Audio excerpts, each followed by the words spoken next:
Alright, let's solve this carefully from the beginning and make sure every step makes sense. We have a quarter circle with center Q, together with the rectangle QRST. The two shaded regions have exactly the same area, and each shaded region has an area of x square centimeters. We are also told that the small segment PT has a length of 2 centimeters. Our job is to find the area of the entire rectangle QRST. So, let's begin by identifying the dimensions of the rectangle. Since Q is the center of the quarter circle, every line segment from Q to a point on the circular arc is a radius. Let's call the radius R, measured in centimeters. So the horizontal side Q, R is equal to R. Also, Q, P is another radius, so QP is also equal to R. Now pay attention to the small segment PT. We are told that PT is 2 centimeters. Since the entire distance from Q to P is R, the remaining distance from Q to T must be R minus 2. In other words, QT equals R minus 2. Therefore, the two dimensions of our rectangle are R and R minus 2. Remember, the area of a rectangle is length multiplied by width. So the area of rectangle QRST is R multiplied by the quantity R minus 2. Let's keep that expression in mind because we will use it again later. Now we need to make an important observation involving the two shaded regions. Let's call the area of the unshaded white portion inside the rectangle y square centimeters. The entire rectangle is made up of that unshaded region plus one shaded region. Since the shaded region has area x square centimeters, the area of the rectangle can be written as y plus x square centimeters. So, we have area of rectangle equals y plus x. Now let's look at the quarter circle. The quarter circle is also made up of that same unshaded region together with the other shaded region. And this second shaded region also has area x square centimeters. Therefore, the area of the quarter circle is also y plus x. And this is the key observation in the entire problem. Both the rectangle and the quarter circle have the same total area expression, namely y plus x. Therefore, we can conclude that the area of the rectangle is equal to the area of the quarter circle. Notice how we did not need to know the actual value of x or y. The fact that the two shaded regions have identical areas is enough to show that these two larger regions have equal areas. If this observation is helpful, you can leave a quick like on the video because this is exactly the kind of geometry idea that can save us a lot of calculation. Now, let's calculate both areas using the radius r. We already know that the area of the rectangle is length multiplied by width.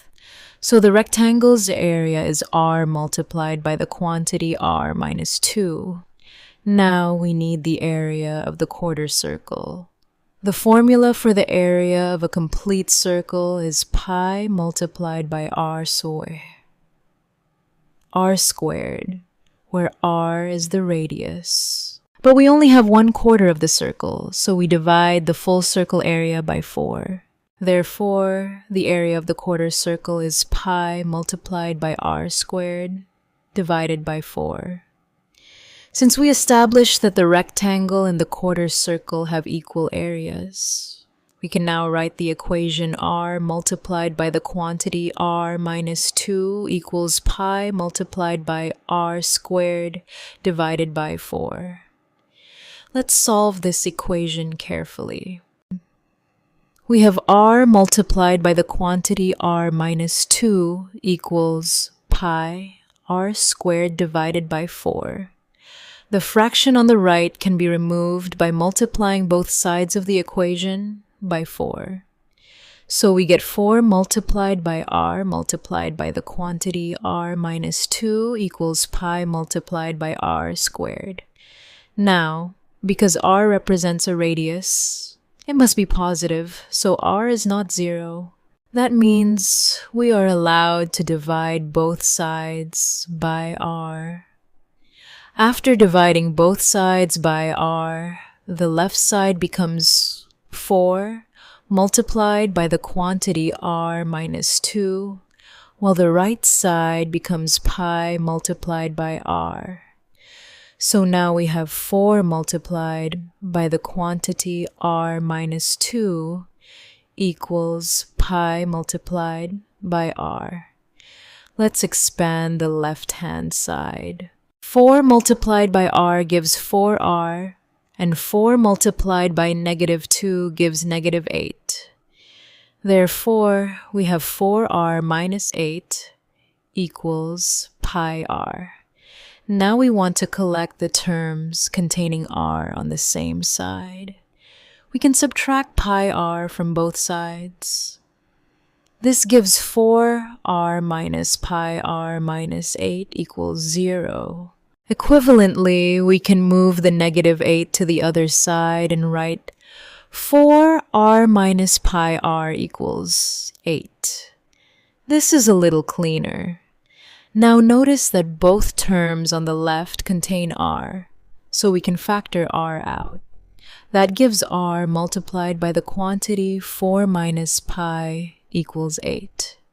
To isolate r, divide both sides by the quantity 4 minus pi.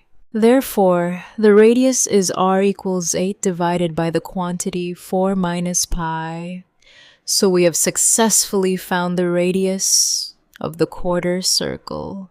Before moving on, notice that this value is positive because 4 is greater than pi. So everything is consistent with the fact that a radius must be positive. Now we can finally calculate the area of the rectangle. We already established that the area is r multiplied by the quantity r minus 2. So our next step is simply to substitute the value we just found for r.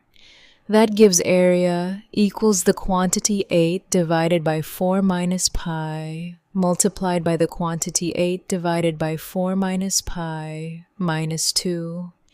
Let's simplify this carefully rather than rushing through it. We want the second bracket to have the same denominator, 4 minus pi. We can rewrite the number 2 as 2 multiplied by the quantity 4 minus pi divided by the quantity 4 minus pi. Therefore, the second bracket becomes 8 minus 2 multiplied by the quantity 4 minus pi, all divided by 4 minus pi. So the entire expression becomes 8 divided by 4 minus pi multiplied by the quantity 8 minus 2 multiplied by the quantity 4 minus pi divided by 4 minus pi. Now let's focus on the numerator inside the second bracket. We need to distribute the 2. 2 multiplied by 4 is 8, and 2 multiplied by negative pi is negative 2 pi. Therefore, the numerator becomes 8 minus 8 plus 2 pi. The 8 and negative 8 cancel each other, leaving us with simply 2 pi. So the area becomes 8 divided by 4 minus pi multiplied by 2 pi divided by 4 minus pi. Now multiply the numerators together and the denominators together. 8 multiplied by 2. Pi gives 16 pi, while 4 minus pi multiplied by 4 minus pi gives the quantity 4 minus pi whole squared. Therefore, the exact area of the rectangle is 16 pi divided by the quantity 4 minus pi whole squared square centimeters. That is our exact answer. If we want a decimal approximation, we use pi approximately equal to 3.14159. Substituting that value gives an area of approximately 68.2155 square centimeters. Rounding this to 2 decimal places, the area is approximately 68.22 square centimeters. So the final answer is 68.22 square centimeters, or in exact form, 16 pi divided by the quantity 4 minus pi whole squared square centimeters. The important idea here was not actually the algebra. It was the observation that the 2 shaded regions have equal areas. Once we recognize that the rectangle and the quarter circle are each made from the same unshaded region, plus 1 equal shaded region, their total areas must be equal. From there, the radius can be found using the rectangle area formula and the quarter circle area formula. And finally, we substitute that radius back into the rectangle's area formula. If you found this solution useful, make sure to like the video, subscribe for more geometry problems, and leave a comment telling me whether you noticed the equal area trick before we started the algebra.